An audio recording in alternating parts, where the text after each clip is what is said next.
Greetings, gardeners. Today's video is all about location, lavacation.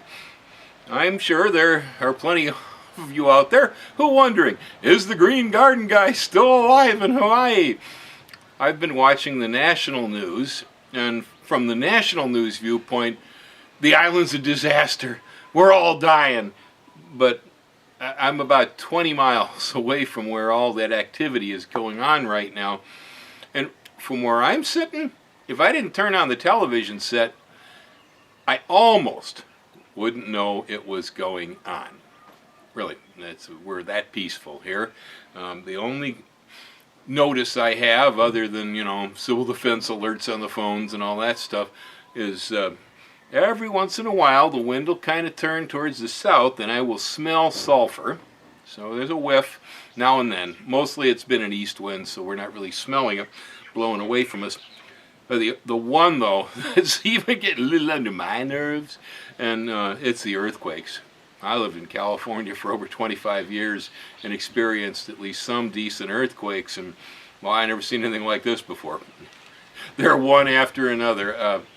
I've lost track, honestly, but I think at this point, I bet we've had at least 8 tremors and quakes since yesterday. They seem to be happening every time we go in the shower. I was in the shower yesterday when one hit, and Ellen was in the shower today when the other one hit. It was a 5.6. That bounced me and my chair off the floor a few times, and I guess they said they felt it all the way up to Oahu and maybe Kauai.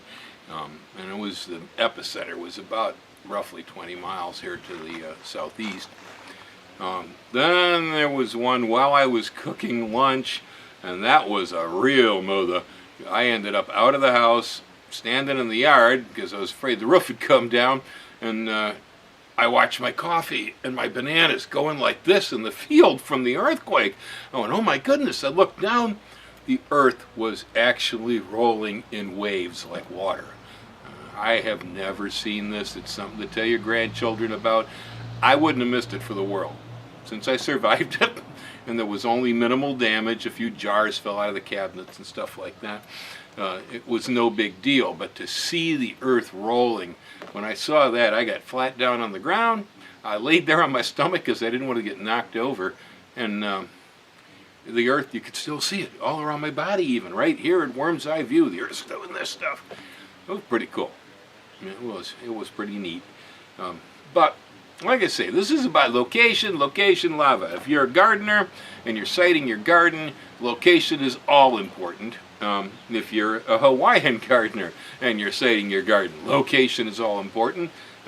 If you're buying real estate, location is also all important, and particularly here on this island. Out in the garden, you want to make sure you got plenty of good southern exposure. Most vegetables need lots of sunlight. If you're growing shade plants, well, you need some shade. You want to make sure you're sited so that you don't eroding a hillside, so your rows go across the hill. I generally site my gardens where I can see them from the house. I like to keep them in sight in mine. But I'm talking gardens, but really I wanted to get down to buying land here in Hawaii, because I get a lot of people asking me questions about it, and well, there's a lot of inexpensive real estate here, really, for being a tropical paradise, so to speak. You can buy some pretty cheap land in this island, and I've talked about it in the past, but the one thing I haven't talked about too much in the past is lava zone hazard.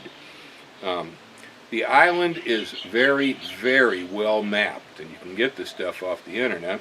USGS produces a map called the Lava Zone Map, and that will tell you in 1 through 9 what hazard zone you might be in.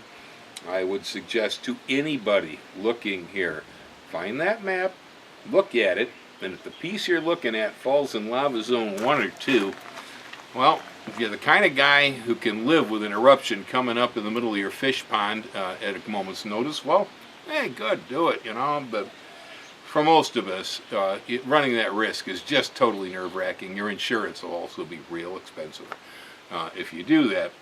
I highly suggest lava zones 3 through 9. We happen to live in the midst of 3 here, where there's a very small area that we're in where there hasn't been lava in here. Oh my God, I don't know the real figures. I've heard people tell me maybe 75,000 years. This place is made out of ash, and it's from Mauna Kea. That's the big mountain with the telescopes on top, which is currently very much asleep. The eruptions at the moment that you're hearing about are in Kilauea, which is to the south end of the islands, and considerable distance from here. Also, the USGS produces flow charts. You can find these maps that have little blue lines on them, and those little blue lines are not creeks. They're potentially places where lava might flow. USGS has mapped all the gullies, all the pukas, and so on. And, well, at least in this area, there are no flow lines that run in here. Okay? And so this is a relatively safe location. From where I'm at, we can watch Kilauea's chain of craters to the south, and it's very spectacular. I've been trimming brush, you know, so I can see in there, because we can often see lava running through the mountainside, through the forest to the south. There is a very large valley between here and there, and anything that comes down from the Kilauea will run to the east towards the ocean, or to the south towards the ocean, and it doesn't come into this area. So location, lavacation, wherever you happen to choose, you can actually make a pretty educated guess by our mapping what your risk is. And I highly recommend you stay away from the risk when investing. A lot of times the price of real estate in the zone or out of the zone can be about the same anyway here in Puna. So there wouldn't be any real good reason why you would site in Lava Zone 1. I have a very, very good old friend who came here looking for some property for a summer home, vacation home, from Washington, and well, I told him, stay out of Lava Zone 1 and 2. Well, he said, nah, my wife, she wants to be near Pahoa.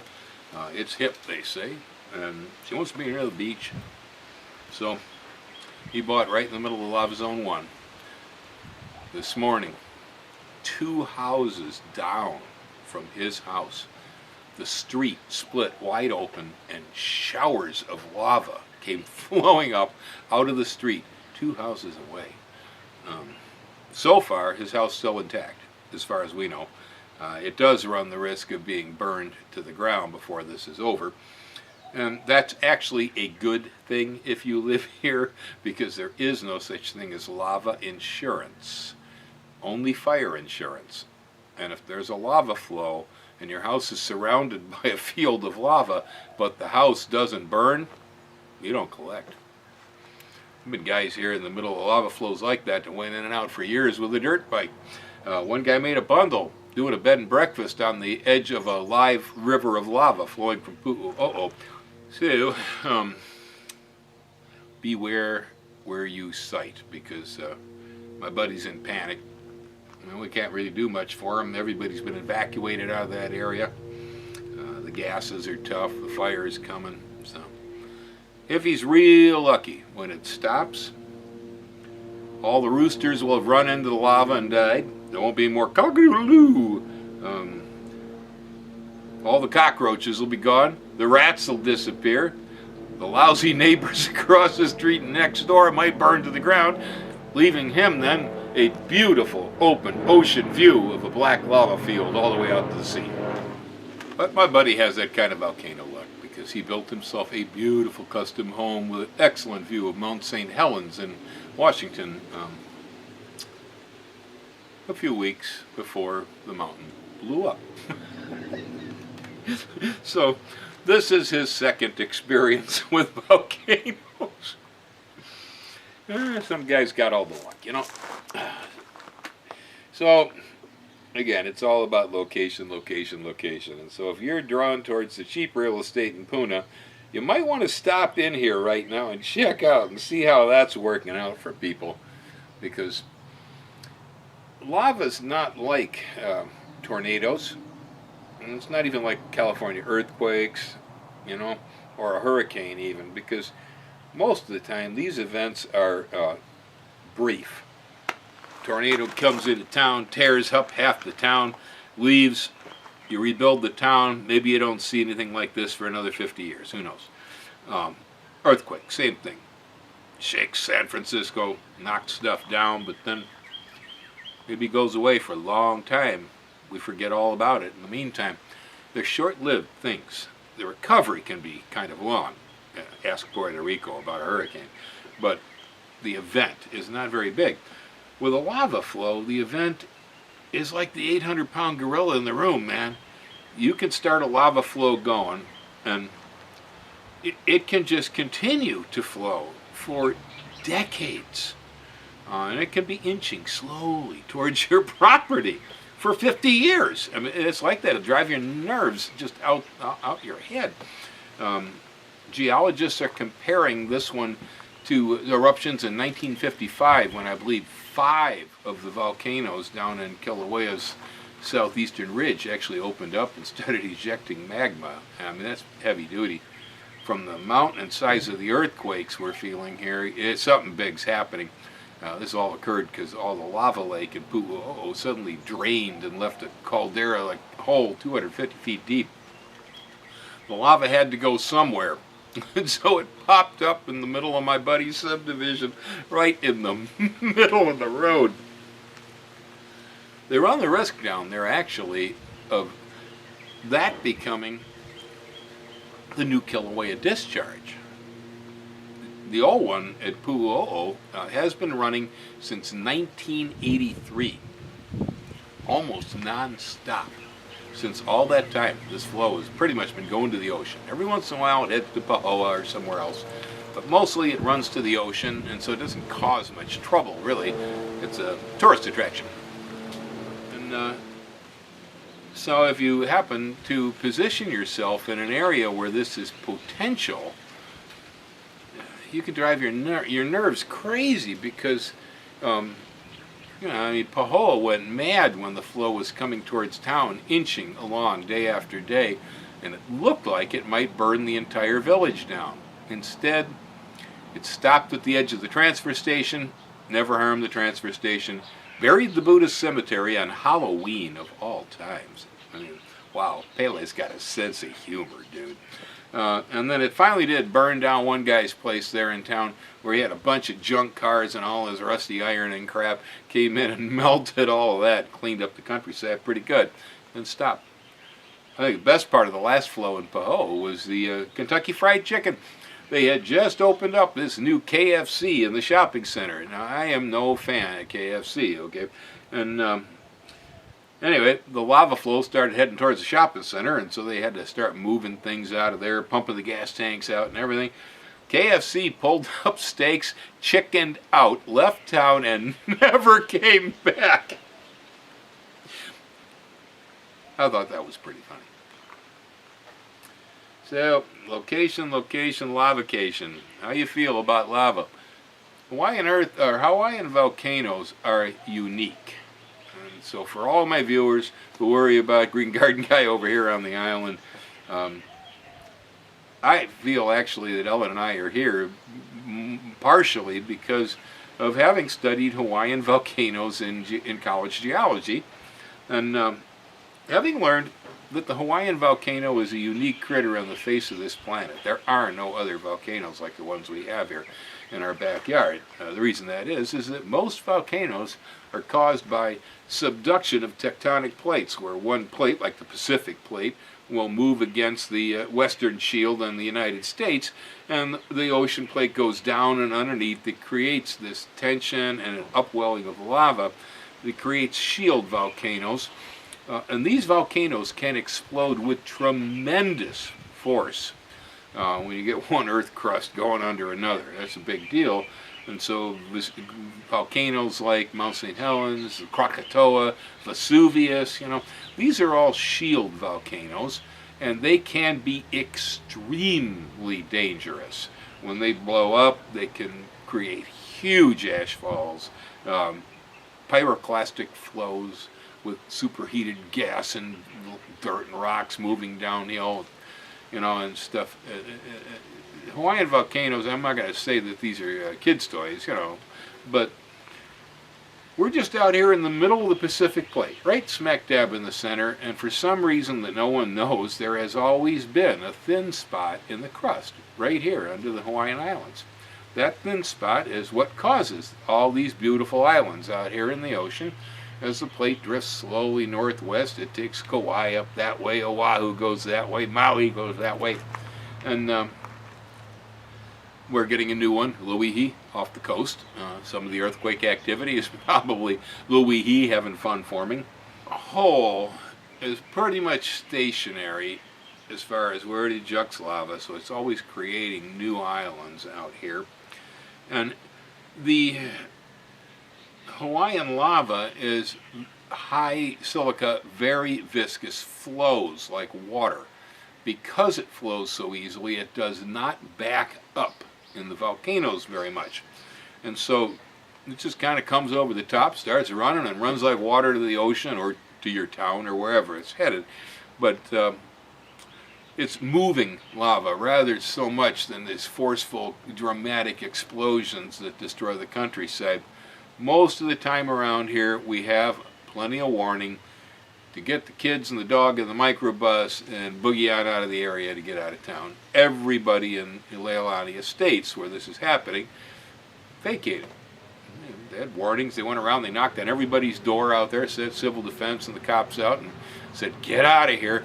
And it was more because of the volcanic gases. Most people in Leilani Estates are probably safe. This is covering 3 streets. There's 3 streets in the subdivision that have a crack formed and lava spraying up out of the earth. This includes my buddy's street. And right there you have danger. There's rock, there's spattering molten rock, there's fires, the forests are burning right now. 2 homes have burned, I guess, and so on. But anywhere else out around that area, it's just the gas. We can smell it now and then from here when the wind turns. It's got a sulfury smell. It smells like a catalytic converter in your car backed up. And if you're close to it, you can be overcome by sulfur dioxide. And so that's the main scare. So it's not a life and limb situation here, mostly. It really isn't. It's a property loss problem if you're well insured, and if the house burns, hey. But there is no such thing as lava insurance. You cannot insure against lava. And so, if the lava's coming and you got to evacuate, don't tell nobody I said this, but I'd kick the lawnmower over and throw a match on it just to make sure the place is burned when you come back. Because if it doesn't burn, you can get stuck out in the middle of a lava field.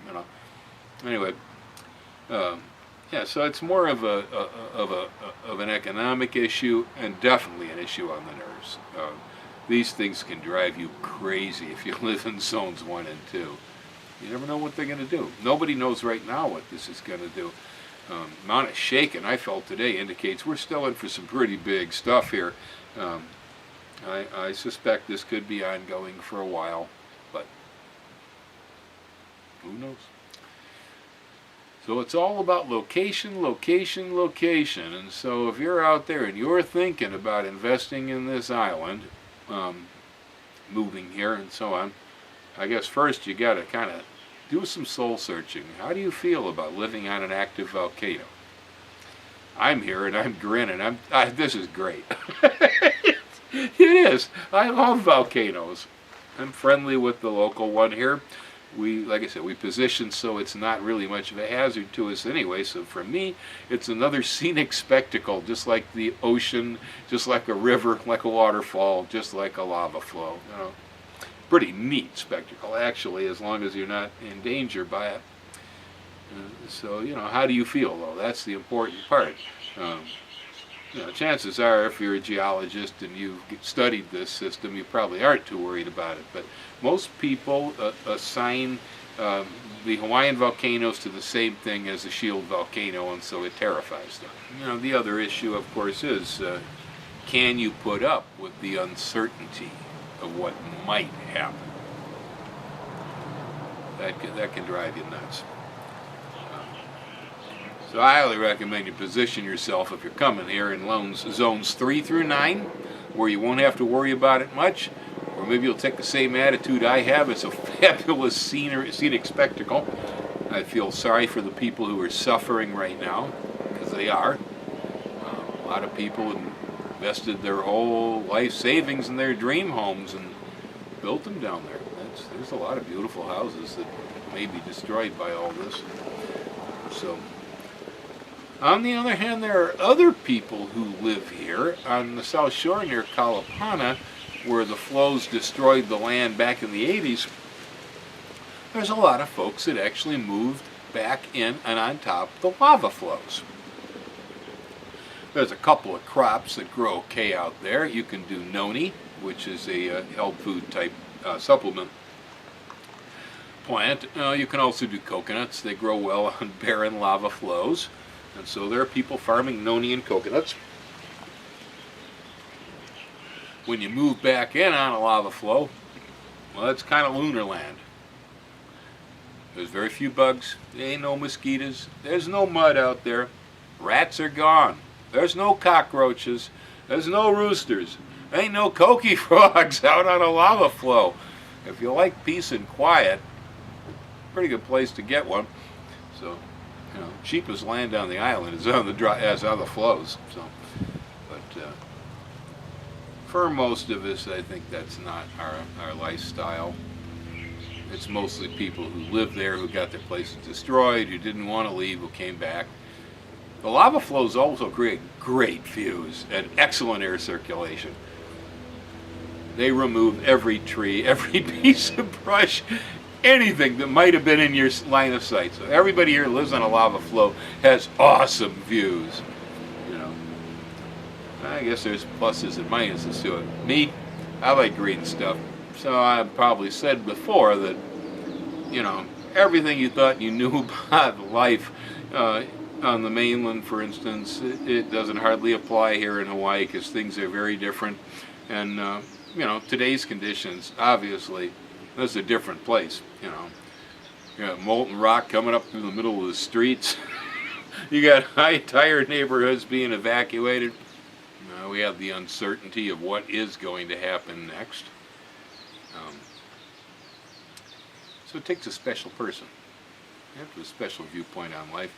It really helps to like volcanoes, or at least be at peace with them. If they terrify you, you don't belong here. You won't last. You have to remain calm. My brother Bob always said, Merrills don't panic, and we don't. I generally remain calm in the face of the worst catastrophes, because that's the time when you need to act, not panic. And if you got that kind of personality, this is a great place for you. You'll love it. You know, well, we got location, lavacation. You all have a wonderful afternoon. Hang loose. Aloha.